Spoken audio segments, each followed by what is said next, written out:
sequence where you were taken off the field and you come back, kind of what the injury was and what was going on? I landed awkwardly on my shoulder, and I felt like I broke, something in there, and I continued to play through it, and I just couldn't, it was one of those things where I couldn't, just started hurting more and more throughout the game, and it was hard, it was tough for me to breathe, so I had to, go up here and get x-rayed, and, they said I was fine, so I just came back and played. What did they diagnose you as? Just a deep bone bruise, so that's that. What's the mood in the locker room? What was that? What's the mood in the locker room? I think it's really good. I just we're having a tough time, just executing plays and going out there and just having fun. And I think that we're just stressing too much just to try to win a game. And I think we just need to go out there and do what we were doing the first 7 games and just playing relaxed and just having fun out there. So instead of looking at the whole game and winning the whole game, just take it one play at a time? Yeah, I think just going up to the games, we just, are telling ourselves we have to win, and then when things go bad, it's kind of gets down on ourselves, and that's just one thing where, we just are young, and we just need to learn that, losing is going to happen, and we just need to make sure just to have fun out there, so. Just after you came back, I think you caught 3 passes pretty quickly. How did you feel after you came back? It hurt pretty bad. I just continued to play. I just, regardless what the score was, I just felt like, I had to be out there and to do it, for my teammates and for my coaches. So that's just the mindset I had. So. How do you relieve that pressure of feeling like you have to win this game? Is that? Yeah, I don't know. Because we were 7-0, and then we just haven't been able to win since then, and I just feel like we've just put a lot of pressure on ourselves right now, and I think that's what's really people are trying to do too much, and sometimes it just comes and hurts us, and I feel like we're a great team, and these 3 games really haven't dictated how well we played this season, and it's just one of those skids that we can get back on the winning road this game and pull off an upset. So I think that's where our mindset's going to be. A couple of years ago, Baylor kept you from going to a bowl. What would it mean to keep them from going undefeated this season? I don't think 2 years ago matters anymore, but I think that knocking them off from being undefeated will be a great accomplishment this season. The last couple of years, you guys have struggled in the second half of the season. Have you seen anything on why that might be, and do you think this team is maybe better equipped to break out of something like that? Yeah, I couldn't tell you. I just think that we just have some bad luck with injuries, and we're missing almost 4 guys and 4 starters on defense, and you were throwing true freshmen out there that have never played a college game in their life, and I know if I was out there, I wouldn't be doing much either if I was a true freshman.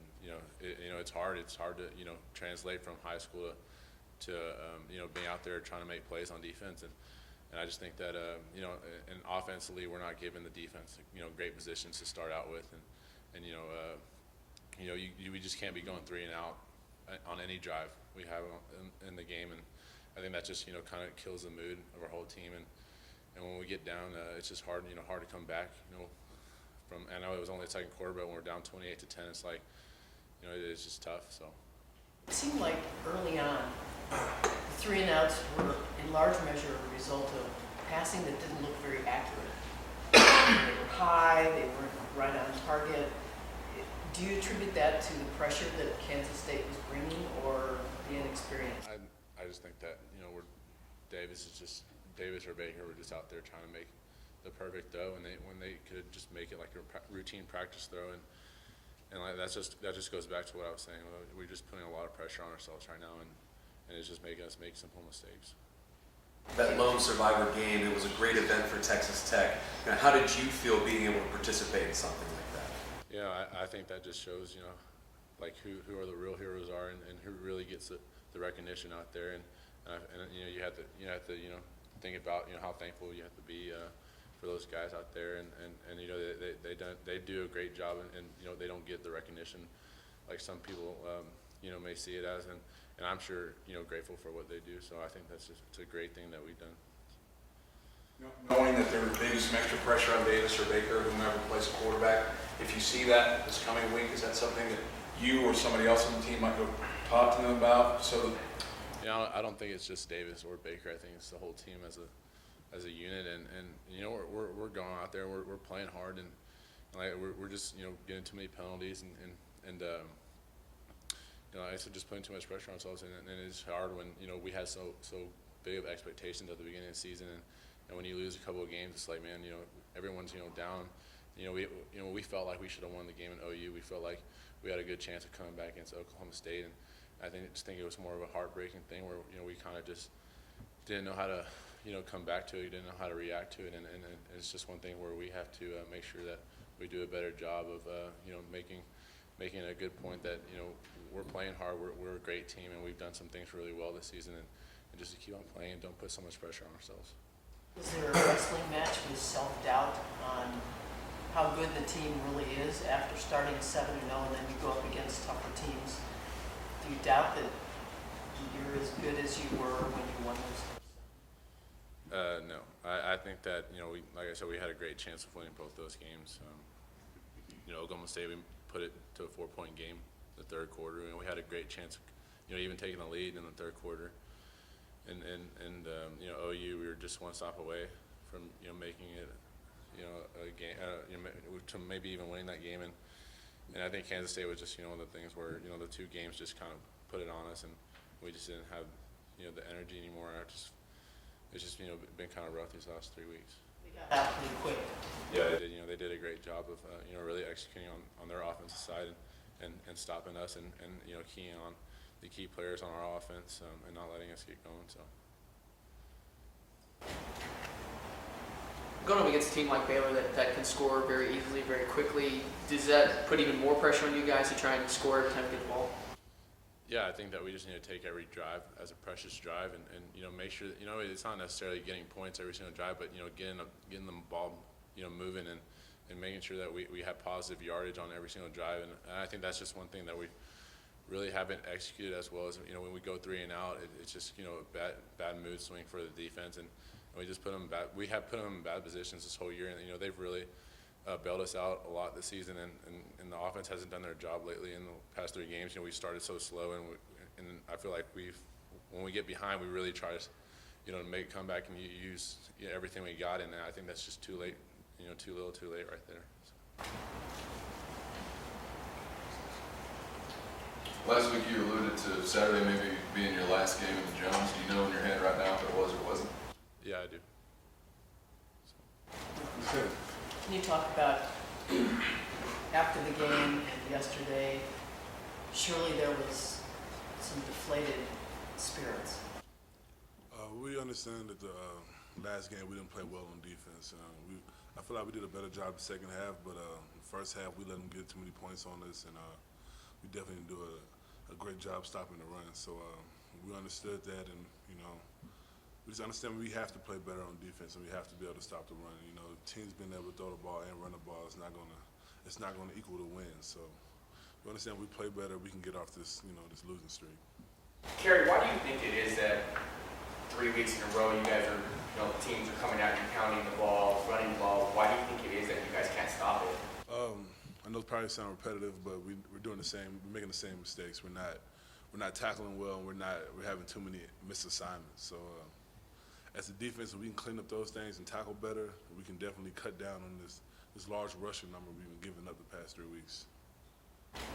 do you attribute that to the pressure that Jace was just talking about, or is that just not being focused? I'd say not being focused, you know, because we have guys that are fully capable of making the plays, but we're not making the plays when it's time to make them. You know, we're in the right positions, but we're not tackling well, or we're not in the right position, and they're gonna break a long one on us. So we're giving up too many yards after contact, and we have to tackle better in the next couple of games. Captain, what do you tell your teammates if they miss an assignment or they miss a tackle? I don't try to get down on too much. I let them know we got to play the next play, but we can't let these MAs pile up. Somebody has to step up. After a while, it's getting repetitive. We're giving up too many yards and we're giving up too many plays. So I have to let them know that it's not acceptable. Too many MAs is not acceptable, and let them know they got to play the next play and play harder the next snap. And how have the coaches been balancing? I mean, obviously you guys are beat up and banged up. How have they been balancing, working on tackling and hitting, but also letting you kind of get your legs back from week to week? They've done a great job with it. We practice studying up and practice every day. We're supposed to put ourselves in position to make the great tackle. With us being in college, we definitely don't need to be banging every day like that. But guys know how to tackle. It's about the will. We got to be more willing to throw our bodies in there and make the tackles and wrap up. It's really fundamental things that go back to, playing in the schoolyard. We just got to get back to the fundamentals of football, and that's just tackling better. No easy task upcoming Saturday with Seastrunk and some of the other runners that Baylor has. What will you do in practice this week to really try and improve on those missed assignments? Just practice with more urgency and getting to the ball. As a group, we got to surround the ball carrier, especially with the talented runners they do have on that side of the ball. So the key this week is to be gang tackling and definitely getting a lot of hats to the ball. And if we can do that, hopefully we can slow down this offense. What does Seastrunk do? Does he do something differently from other running backs that makes him stand out? Well, I mean, he's a good back. I mean, he's fast. He hits the hole and he breaks tackles. Any running back's able to do that, they're a good back. So we try to get as many hits as we can on them and and try to gang tackle them. What have you seen from the Baylor offensive line that they do well? They're a good group. They protect their quarterback well, and C-Trunk, I think he's averaging around like 8 yards a carry or something like that. So they're doing a good job in the run game also. It's just not pass blocking. So it's a big task for us, and I know everyone on the defense is up for it. Kerry, from a player standpoint, obviously you won't be here after this year, but from a player standpoint, you think the Technical Baylor series do you enjoy what y'all have done in Dallas, or would you rather it be in Lubbock and Waco? I definitely like playing at the Cowboy Stadium. It's exciting, but I feel like with how intense the games are, I feel like it will be more, playing them games at each other's stadium would definitely be something for the fans and something amazing for college football if we could get that done. If I understand, I know they have a new stadium they're building out there, and it'll be nice to get a chance to play in Waco for once since I've been here. So you've enjoyed Dallas, but your vote would be to have them at the campus? Yeah, definitely. Definitely get the fans involved. The fans definitely make the trip, but it's just something about playing on each other's campus, and that atmosphere is definitely different. When it comes to all the events that took place at this past game for the Lone Survivor, what's something special you took away from all of those events? Just having to meet with Marcus, and he's really an American hero. You see these superheroes and stuff on TV growing up, and that guy's a real hero, and just being in his presence, it was definitely a blessing this past weekend. How much time did you get to spend around him? I know we watched a movie with him, and he spoke to us, after the movie, and I got a chance to see him on the sideline and stuff like that. So, he definitely, a lot of guys were just amazed to see him, and just everything he's been through is really amazing. What are his main message to y'all today? Just, fight for the person next to you, and when you're out there on the field, just, when you start worrying about yourself and you're feeling down or you're hurting or something, just look at the man next to you and know you're out there fighting for him next to you. Is that something that you guys as a defense can take into these next couple games, what you learned from Marcus and heard from him, and just kind of his stories to keep on pushing through these next two? Yeah, definitely. We're going through some hard times right now, losing 3 in a row, but we understand that we have another chance this week. We have another chance to play a big-time college football game, and that we have a chance to play again with our brothers, play another game out there on the field. So I know our players are ready for the game, and we're going to fight for one another on the field. Kerry, Jace said that he felt like there were times that the quarterback and maybe some other on offense were trying to do too much. They were pressing. Do you get that sense that it's the same way with your defensive unit? Yeah, I think we're not letting the plays come to us. We're trying to, guys are popping gaps. Guys are, trying to do too much, and we're, it's hurting us. We're popping gaps and they're able to gash us for a run. If everybody can focus on their job and, play their technique, everything will come together, because we're doing too much right now. We're just trying to make too many things happen, and it's not happening. So hopefully everything everybody just needs to do their job and everything will work out for the best. And that's different from what was going on earlier in the year. Can you figure out what might have changed? It just goes back to guys just losing focus a little bit, you know, just trying to help out another guy, and you know, we're fighting for our brothers out there, and we're trying to help them out a little bit and stuff like that, and we end up giving up something. So you know, it just goes back to focus. If we can, you know, really focus on what we need to do, play in and play out, things will work for us. So you see the second half, we played much better on defense, and you know, what's the difference between the second half and the first half? You know, we got to carry that same focus we had in the second half over to the first half of the game. Who's in charge of focus on the field? It's really a group thing. We were really telling each other, you know, hey, focus on this, hey, make sure to do your job. You know, even the coaches, we're constantly, you know, preaching that. So, you know, it's gonna get through. You know, we got some younger guys out there right now, and they're really getting used to the game right now, and they're playing well. I feel like they definitely can play better. So you know, I feel like this game they'll be ready for it.